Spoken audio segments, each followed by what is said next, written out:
Read the Bible with me. Today we are reading Esther chapter 8, New King James Version. Esther saves the Jews. On that day, King Ahasuerus gave Queen Esther the house of Haman, the enemy of the Jews, and Mordecai came before the king, for Esther had told how he was related to her. So the king took off his signet ring, which he had taken from Haman, and gave it to Mordecai, and Esther appointed Mordecai over the house of Haman.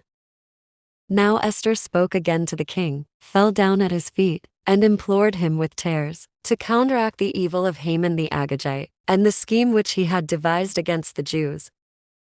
And the king held out the golden scepter toward Esther. So Esther rose and stood before the king, and said, "If it pleases the king, and if I have found favor in his sight, and the thing seems right to the king, and I am pleasing in his eyes, let it be written to revoke the letters devised by Haman, the son of Hammedatha the Agagite, which he wrote to annihilate the Jews, who are in all the king's provinces. For how can I endure to see the evil that will come to my people? Or how can I endure to see the destruction of my countrymen?"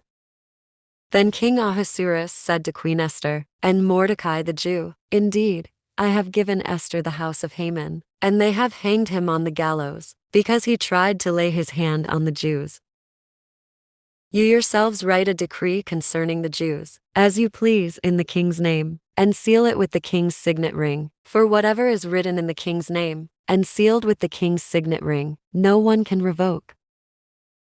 So the king's scribes were called at that time, in the 3rd month, which is the month of Sivan, on the 23rd day, and it was written, according to all that Mordecai commanded, to the Jews, the satraps, the governors, and the princes of the provinces, from India to Ethiopia, 127 provinces in all, to every province in its own script, to every people in their own language, and to the Jews in their own script and language.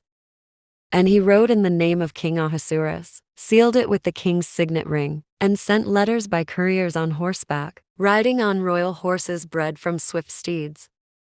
By these letters, the king permitted the Jews who were in every city to gather together and protect their lives to destroy, kill, and annihilate all the forces of any people or province that would assault them, both little children and women, and to plunder their possessions.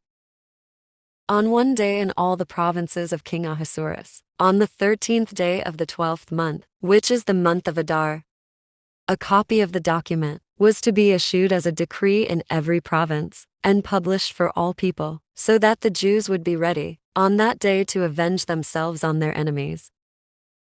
The couriers who rode on royal horses went out, hastened and pressed on by the king's command, and the decree was issued in Shushan the citadel. So Mordecai went out from the presence of the king, in royal apparel of blue and white, with a great crown of gold, and a garment of fine linen and purple, and the city of Shushan rejoiced and was glad. The Jews had light and gladness, joy and honor. And in every province and city, wherever the king's command and decree came, the Jews had joy and gladness, a feast and a holiday. Then many of the people of the land became Jews, because fear of the Jews fell upon them,